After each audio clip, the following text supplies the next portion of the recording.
Good morning to all of you. Today's our topic is Bharatiya Kisan union. आज का जो हमारा टॉपिक है वो भारतीय Kisan union, the most important topic of this chapter. इस चैप्टर का सबसे इम्पॉर्टेंट टॉपिक है। चलिए देखिए कैसे किसान लोगों ने इकट्ठे हुए और किस तरह से उन्होंने ये मूवमेंट शुरू किया।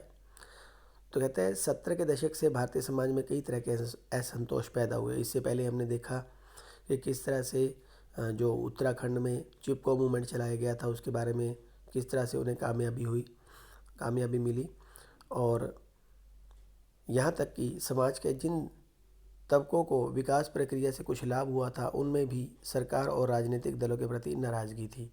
यानी कि कुछ राजनीतिक दल जिनको सरकार से फ़ायदा हुआ था वो भी कुछ ना कहीं सरकार के प्रति जो थे वो नाराज़ थे। अब देखते हैं भी इसमें बता रहा है कि 80 के दशक में कृषक संघर्ष इसका एक उदाहरण है। यानी कि कृषकों का यानी कि फार्मर ने जो स्ट्रगल किया उसमें से एक एग्ज़ाम्पल ये भी जो भारतीय किसान यूनियन जो एक स्ट्रगल था वो भी इसका एक एग्ज़ाम्पल है। देखिए किस तरह से ये मूवमेंट राइज हुआ।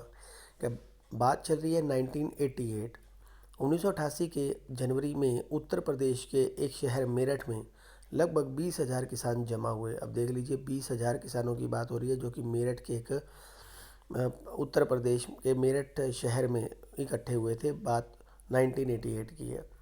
ये किसान सरकार द्वारा बिजली की दर में की गई बढ़ोतरी का विरोध कर रहे थे। किस लिए इकट्ठे हुए थे? यानी कि बिजली की दरों का जो था वो विरोध कर रहे थे कि इलेक्ट्रिसिटी के रेट जो है वो बढ़ा दिए गए थे।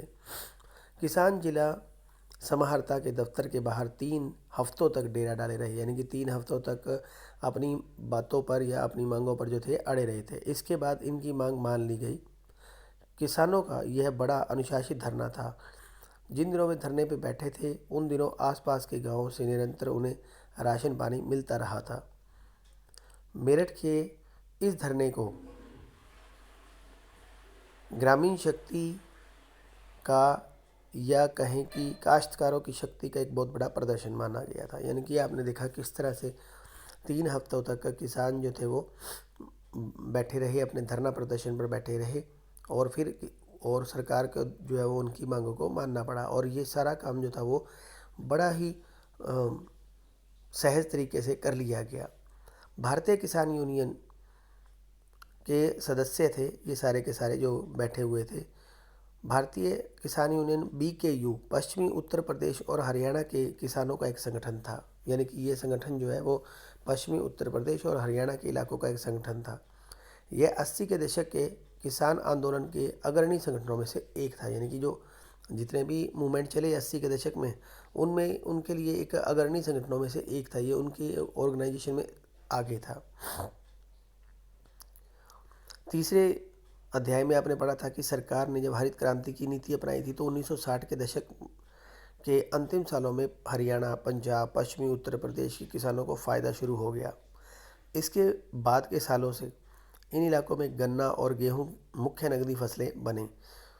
1980 के दशक के ख़त्म होते होते भारतीय अर्थव्यवस्था के उदारीकरण के प्रयास हुए और इस क्रम में नकदी फसल के बाजार के संकट का सामना करना पड़ा। यानी कि जैसे जैसे हम लिबरलाइजेशन की तरफ बढ़े, लिबरलाइजेशन की वजह से जो कैश क्रॉप्स थी जिसको हम नकदी फसल बोलते हैं को बाज़ार में संकट का सामना करना पड़ा। यानी कि यहाँ लोगों को जो है उनके उचित मूल्य नहीं मिल रहे थे। भारतीय किसान यूनियन ने गन्ने और गेहूं की सरकारी खरीद मूल्य में बढ़ोतरी करने, कृषि उत्पादों के अंतर्राज्यीय आवाजाही पर लगी पाबंदियां हटाने, समुचित दर पर गारंटीशुदा बिजली आपूर्ति करने, किसानों के बकाया कर्ज माफ़ करने तथा किसानों के लिए पेंशन की प्रावधान मांग करने की मांग की। अब देखिए 4 बातें सामने आ रही हैं। अब जो भारतीय किसान यूनियन ने गेहूं और गन्ने के सरकारी खरीद मूल्य में बढ़ोतरी करने, यानी कि अगर सरकार के द्वारा उसको ख़रीदा जा रहा है तो उसमें वो चाहते थे कि सरकार उन्हें अच्छा पैसा दे। दूसरा, कृषि उत्पादों की अंतर्राज्यीय आवाजाही पर लगी पाबंदियां हटाने, यानी कि इंटर स्टेट जो थे भी वो किसी भी स्टेट अड़ोस पड़ोस की स्टेट में जाकर भी उन चीज़ों को जो है वो बेच सकते हैं। ये पाबंदी जो है वो हटाई जाए। तीसरा, बिजली की जो आपूर्ति है वो उन्हें गारंटीशुदा बिजली आपूर्ति उचित दर पर जो है वो भी उन्हें बिजली दी जाए। और उसके बाद किसानों का बकाया कर्जा माफ़ करने तथा किसानों के लिए पेंशन के प्रावधान की मांग करने उन्होंने मांग की थी। ये कुछ 4-5 मांगें जो थी वो किसानों के द्वारा जो थी वो रखी गई थी। आगे देखें, ऐसी मांगें देश के अन्य किसान संगठनों ने भी उठाई। ऐसी मांगें देश के अन्य किसान संगठनों ने भी उठाई। महाराष्ट्र के शेतकारी संगठन ने किसानों के आंदोलन को इंडिया की ताकतों के खिलाफ यानी कि भारत भारत ग्रामीण कृषि क्षेत्र का संग्राम करार दिया। यानी आप देखें कि अलग अलग अब राज्यों की तरफ से भी और वहाँ के किसानों की तरफ से भी ऐसी मांग उठाई जा रही थी और इंडिया की ताकतों किसानों के आंदोलन को इंडिया की ताकतों का नाम दिया गया और भारत में यानी कि भारत का संग्राम तक इसको कह दिया गया। ठीक है, कहता है भारत में अपनाए गए विकास के मॉडल से जुड़े विवादों में कृषि बनाम उद्योग का विवाद मुख्य था। यानी कि आपने पीछे देखा, पीछे एक चैप्टर में ये भी हम लोगों ने पढ़ा था कि कृषि बनाम उद्योगीकरण का जो विवाद था वो भी बड़ा खास विवाद था। यही विवाद 80 के दशक में एक बार फिर से उठा जब उदारीकरण की आर्थिक नीतियों के कारण कृषि क्षेत्र पर खतरे मंडराने लगे। उदारीकरण का मतलब है लिबरलाइजेशन। जब हमने लिबरलाइजेशन की पॉलिसी यानी कि टैक्स हटाने, चीज़ों के ऊपर टैक्स हटाने के लिए और बाहर से कंपनियां जो थी उनको इंडिया में इनवाइट करने के लिए जब बात की गई तो एक बार फिर से ये जो किसानों को लगने लगा कि उनको उनकी उपज का उचित मूल्य नहीं मिलेगा और उसका कहीं फ़ायदा जो बड़ी बड़ी कंपनियों को मिलेगा। तो ये विवाद जो था वो इस चीज़ को लेकर और ज़्यादा उठने लगा। ये कृषि के ऊपर जो था वो खतरा मंडराने लगा था। आगे देखते हैं इसकी विशेषताएं। सरकार पर अपनी मांगों को मनवाने के लिए दबाव डालने के क्रम में बीकेयू ने रैली, धरना प्रदर्शन और जेल भरो अभियान का सहारा लिया। अब अपनी मांगों को मनवाने के लिए इन्होंने रैली का, धरने का और जेल भरो अभियान का सहारा लिया। इन कार्रवाइयों में पश्चिमी उत्तर प्रदेश और उसके आसपास के इलाकों के गांवों के हजारों हजार, बात करें तो कभी कभी तो 1 लाख से भी ज़्यादा किसानों ने भाग लिया। पूरे 80 के दशक भर बीकेयू ने राज्य के अनेक जिला मुख्यालयों पर इन किसानों की विशाल रैली आयोजित की। यानी कि बड़ी बड़ी रैलियां जो थी उन दिनों में आयोजित की जा रही थी। देश की राजधानी दिल्ली में भी बीकेयू ने रैली का आयोजन किया। इस लामबंदी का एक नया पक्ष यह भी था कि इसमें किसानों को जातिगत जुड़ाव का इस्तेमाल किया गया था। यानी कि जातिगत का मतलब है कि किसानों ने अपनी जाति के लोगों को भी इस संगठन में भाग लेने के लिए जो था वो इनवाइट किया था। बीकेयू के अधिकांश सदस्य का एक खास समुदाय के थे। यानी कि लगभग ज़्यादातर जो लोग जो थे वो एक ही समुदाय के थे। इस संगठन ने जातिगत समुदायों के आर्थिक मामलों पर एकजुट करने के लिए जाति पंचायत की परंपरागत संस्था का उपयोग किया।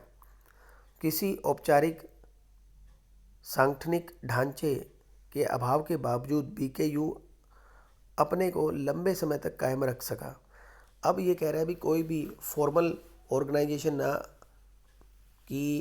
ना होते हुए भी बीकेयू जो था वो काफ़ी लंबे समय तक अपने ऑर्गेनाइजेशन को चलाए रखा, क्योंकि यह संगठन अपने सदस्यों के जातिगत वंशगत संपर्क जाल पर आधारित था। यानी कि यहाँ जो सदस्य मतलब इस संघर्ष के लिए लड़ रहे थे वो लगभग एक ही जाति के लिए, एक ही जाति वंशगत यानी कि आपस में किसी तरह से कहीं ना कहीं को रिलेट हम जिसको कह सकते हैं, चाहे वो कास्ट के हिसाब से, चाहे वो उस वंश के हिसाब से जो थे वो आपस में एक दूसरे से जुड़े हुए थे। बीकेयू के लिए धनराशि और संसाधन इन्हीं संपर्क सूत्रों से जुटाए जाते थे। यानी कि अब इस रैली, धरना प्रदर्शन के लिए जो रिसोर्सेज जो जुटाए जाते थे वो भी कहीं ना कहीं इन्हीं लोगों के द्वारा जो थे वो जुटाए जाते थे। इन्हीं के सहारे बीकेयू की गतिविधियां भी संचालित होती है। भारतीय किसान यूनियन, जिसको बार बार हम बीकेयू कह रहे हैं।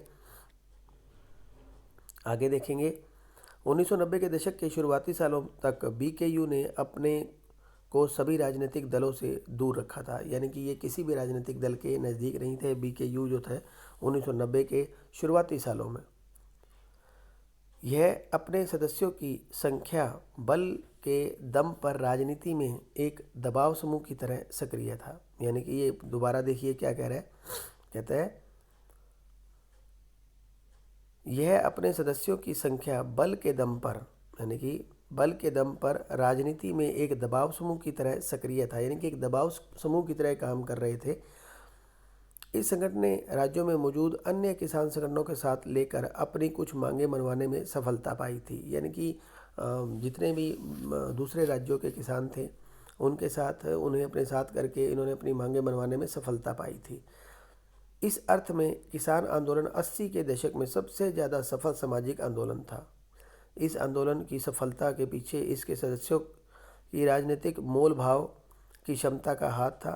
यह आंदोलन मुख्य रूप से देश के समृद्ध राज्यों में सक्रिय था, यानी कि जो राज्य बहुत ज़्यादा समृद्ध थे उन्हीं राज्यों के अंदर यह आंदोलन जो था वो सबसे सक्रिय था। खेती को अपनी जीविका के आधार पर बनाने वाले अधिकांश भारतीय किसानों के विपरीत BKU जैसे संगठनों के सदस्य बाजार के लिए नकदी फसल उपजाते थे। यानी कि ये लोग जो थे वो बाजार के लिए कैश क्रॉप उगाते थे। BKU के समान राज्यों के अन्य किसान संगठनों ने भी अपने सदस्य उन समुदायों के बीच से बनाए जिनका क्षेत्र की चुनावी राजनीति से रसूख था। महाराष्ट्र के क्षेत्रीकारी संगठन और कर्नाटक के रैयत संघ ऐसे किसान संगठनों के जीवंत उदाहरण है।